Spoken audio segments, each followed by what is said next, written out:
Hello guys, इस video lecture में हम तीन केमिस्ट्री से कार्बोहाइड्रेट के इंपॉर्टेंट टॉपिक डिस्कस करेंगे। तो पहला जो टॉपिक है दैट इज़ कॉल्ड म्यूटा रोटेशन। ये टर्मिनोलॉजी सबसे इम्पॉर्टेंट है समझना है। म्यूटा मतलब होता है चेंज, रोटेशन यहाँ पर बात जो हम कर रहे हैं वो हम किसी चीज़ की ऑप्टिकल एक्टिविटी की बात कर रहे हैं। ऑप्टिकल एक्टिविटी का मतलब क्या कि अगर हम किसी से प्लेन पोलराइज लाइट को पास करते हैं तो वो उसको राइट हैंड साइड घुमा दे या तो उसको लेफ्ट हैंड साइड घुमा दे, या तो हम कह सकते हैं उसको क्लॉकवाइज डायरेक्शन में घुमा दे या तो एंटी क्लॉकवाइज डायरेक्शन में घुमा दे।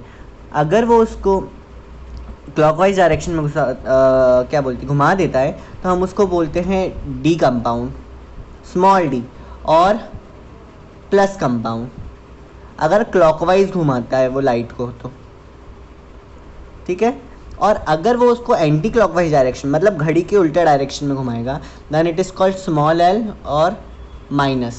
कब? जब वो एंटी क्लॉकवाइज घुमा रहा हो,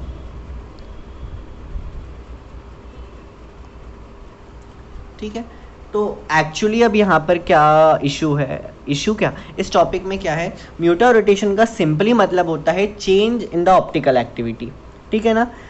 मतलब ये एक ऐसा चेंज होता है ऑप्टिकल एक्टिविटी में किसी कंपाउंड का कि वो कंपाउंड तब तक चेंज करता है समय के साथ जब तक एक इक्विलिब्रियम अटेन नहीं कर लेता है। देखो, इसको ऐसे समझना तो थोड़ा सा मुश्किल है, लेकिन अगर हम एग्जांपल के थ्रू समझेंगे तो ज़्यादा इजी हो जाएगा। जैसे जो डी ग्लूकोज है, अब डी ग्लूकोज के बारे में पता है कि डी ग्लूकोज क्या है, हमने लास्ट क्लास में डिस्कस करा था कि एक्चुअली डी ग्लूकोज होता क्या है। तो क्या होता है, 6 कार्बन की जो चेन होती है, 1 2 3 4 5 6, ये 6 कार्बन की चेन है, ठीक है। अब डी ग्लूकोज का मतलब क्या है, जो नीचे प्राइमरी अल्कोहलिक ग्रुप मौजूद है उससे जुड़ा हुआ जो OH ग्रुप है वो राइट हैंड साइड पे होता है तो वो कैपिटल डी होता है, ठीक है। और अगर लेफ्ट हैंड साइड जुड़ा होता है तो वो कैपिटल एल हो जाता है। तो हम यहाँ कैपिटल मतलब डी ग्लूकोज की बात कर रहे हैं, मतलब वो ग्लूकोज जिसमें जो OH ग्रुप होगा वो प्राइमरी अल्कोहलिक ग्रुप से जुड़े होने पर राइट हैंड साइड होगा, मतलब जुड़े हुए कार्बन से। तो ये दो स्टीरियो आइसोमेरिक फॉर्म में एग्जिस्ट करता है। स्टीरियो आइसोमेरिक का मतलब क्या है, स्पेस में अरेंजमेंट। स्टीरियो मतलब होता है स्पेस में, स्पेस में इसका जो अरेंजमेंट होगा डी ग्लूकोज का वो दो तरीके से हो सकता है, एक होता है अल्फ़ा और एक होता है बीटा। तो अल्फ़ा और बीटा हमने बात करी थी लास्ट वीडियो लेक्चर में केमिस्ट्री का जो था कि अल्फ़ा ग्लूकोज क्या होता है, बीटा ग्लूकोज क्या होता है। अगर जल्दी से मैं इसका स्ट्रक्चर बताना चाहूँ तो ऐसे बता सकता हूँ, जो पायरेनो स्ट्रक्चर होता है ना उसमें जो OH फर्स्ट कार्बन पे OH ग्रुप मौजूद होता है, अगर वो नीचे की तरफ और H ऊपर की तरफ होता है तो वो अल्फ़ा होता है।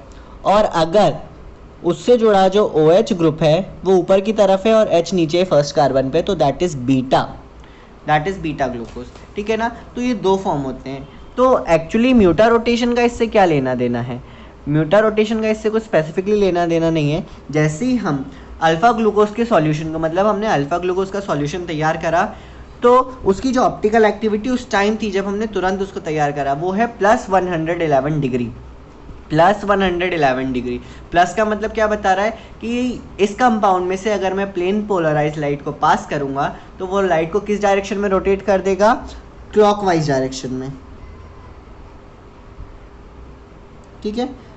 प्लस हमको यहाँ पे ये बता रहा है, हमने अगर ग्लूकोज का फ्रेश सॉल्यूशन बनाया अल्फा ग्लूकोज का तो उसकी ऑप्टिकल एक्टिविटी जब चेक करी गई या स्पेसिफिक रोटेशन चेक करा गया तो वो कितना निकला, 111 डिग्री। लेकिन थोड़े टाइम के बाद जब देखा गया तो जो ग्लूकोज था अल्फा ग्लूकोज वो कन्वर्ट हो गया बीटा ग्लूकोज में, that is alpha glucose convert होने लगा बीटा ग्लूकोज में।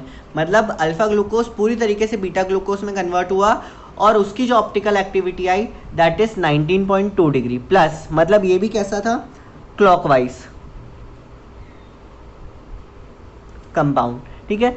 अब अल्फा बीटा में कन्वर्ट होता जा रहा था, फिर थोड़ा टाइम देखा बीटा अल्फा में कन्वर्ट होने लगा, तो थोड़े टाइम के बाद एक ऐसा मिक्सचर मिला हमको जिस मिक्सचर की ऑप्टिकल एक्टिविटी ना तो पूरी तरीके से अल्फा की थी और ना बीटा की थी। ये कब हुआ, जैसे ही 50% ग्लूकोज अल्फा ग्लूकोज बचा और 50% बीटा ग्लूकोज उसके अंदर बन गया, तो 50% अल्फा ग्लूकोज हो गया उसके अंदर और 50% क्या हो गया, बीटा ग्लूकोज। इस मिक्सचर की जिसमें 50% अल्फा ग्लूकोज था और 50% बीटा ग्लूकोज था उसको हमने बोला इक्विलिब्रियम मिक्सचर, क्योंकि 50-50% है, फॉरवर्ड और बैकवर्ड रिएक्शन इक्वल हो जाती है इस रेट पर, इस वजह से हमने इसको इक्विलिब्रियम मिक्सचर बोला, जिसकी ऑप्टिकल एक्टिविटी क्या आई 52.5 + 52.5, मतलब ये भी क्लॉकवाइज कंपाउंड ही था। तो यहाँ पर क्या हुआ, जो actual optical activity alpha glucose की थी वो भी चेंज हुई, बीटा ग्लूकोज की भी चेंज हुई, और एक नई टाइप का मिक्सचर ऑब्टेन्ड हुआ जिसकी ऑप्टिकल एक्टिविटी ना तो अल्फा ग्लूकोज से मिलती थी और ना बीटा ग्लूकोज से मिलती थी। तो इसी फिनोमिना को कहने लगे म्यूटा रोटेशन। म्यूटा रोटेशन मतलब change in optical activity. Alpha glucose की ऑप्टिकल एक्टिविटी चेंज हुई तो वो बीटा में कन्वर्ट हुआ, बीटा की चेंज हुई तो वो अल्फा में कन्वर्ट हुआ, और एक ऐसी स्टेज आई उसी सॉल्यूशन के अंदर कि जब दोनों एक दूसरे में 50-50% कंप्लीट हो गए थे तो उसको हमने इक्विलिब्रियम मिक्सचर बोला। और उसकी जो ऑप्टिकल एक्टिविटी थी वो दोनों से नहीं मिल रही थी, ना तो अल्फा से और ना ही बीटा से। जो नेक्स्ट टॉपिक हमें इसमें पढ़ना है दैट इज़ ग्लाइकोसिडिक लिंकेज। अब ये बहुत इंपॉर्टेंट चीज़ है। अगर ग्लाइकोसिडिक लिंकेज हमको पता नहीं होगी तो हमको आगे के एस्पेक्ट्स भी समझ में नहीं आएंगे, ना तो हमको स्टार समझ में आएगा, ना माल्टोज समझ में आएगा, ना कुछ भी चीज़ समझ में नहीं आएगी। ग्लाइकोसाइडिक लिंकेज क्या होता है, अगर आपको याद हो तो ये ध्यान से देखिए, ये स्ट्रक्चर जो है, ये स्ट्रक्चर हमारा अल्फ़ा ग्लूकोज का है। ये जो स्ट्रक्चर है ये हमारा अल्फ़ा ग्लूकोज का है, अभी हमने ड्रॉ करा। वही अल्फ़ा ग्लूकोज है का पायरेनो स्ट्रक्चर है, एक ऑक्सीजन एटम, 1 2 3 4 5 कार्बन एटम और एक आउटसाइड कार्बन एटम, ठीक है ना। ये दूसरा अल्फा ग्लूकोज है। तो क्या होता है, जब दो ग्लूकोज मॉलिक्यूल या हम कह सकते हैं दो मोनोसैकेराइड आपस में साथ आते हैं तो क्या होता है, एक्चुअली क्या होता है, वहाँ पर जो C1 पोजीशन पे कार्बन होता है वो, और जो दूसरा वाला ग्लूकोज या मोनोसैकेराइड यूनिट होगा उसमें 4th पोजीशन पे जो कार्बन एटम मौजूद होगा उसमें से, मतलब C1 में से और C4 में से, एक का C1 और दूसरे का C4 के दोनों बीच में जो OH ग्रुप मौजूद होते हैं उन दोनों के, देखो यहाँ एक OH यहाँ है, एक OH यहाँ है, तो एक का OH और एक का हाइड्रोजन मिलके वाटर मॉलिक्यूल एलिमिनेट कर देते हैं। अब जो ऑक्सीजन यहाँ पे बच रहा था ये 2 बॉन्ड बनाता है, तो इसका एक बॉन्ड फ्री हो गया, तो वो क्या करेगा, वो बॉन्ड बना लेगा। यहाँ पे देखिए वो उसने बॉन्ड बना लिया जहाँ पे OH की पोजीशन थी वहाँ पर। तो ये जो बॉन्ड बना मोनोसैकेराइड की 2 यूनिट्स के बीच में, हम ग्लूकोज को बात कर रहे हैं, इस बॉन्ड को बोला गया ग्लाइकोसिडिक लिंकेज।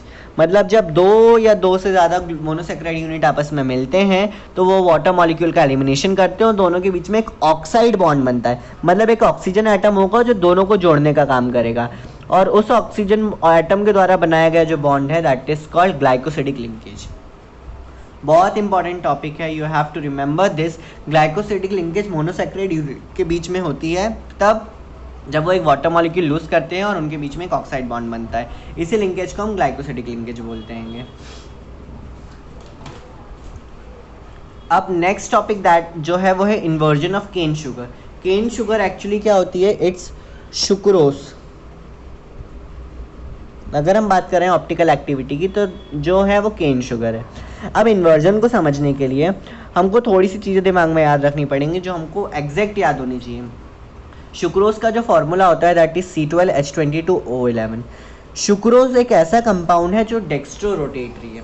कैसा कंपाउंड है, जो डेक्स्ट्रो रोटेटरी है। डेक्स्ट्रो रोटेटरी का यहाँ पर मतलब क्या है, डेक्स्ट्रो रोटेटरी का ये मतलब है कि जब इसमें से मैं प्लेन पोलराइज लाइट को पास करूँगा तो वो उस लाइट को राइट हैंड साइड डायरेक्शन में घुमा देगी, ठीक है ना, या क्लॉकवाइज डायरेक्शन में। एक्चुअली क्या है, right hand side is a wrong term, clockwise direction में उसको घुमा देगी, ठीक है ना।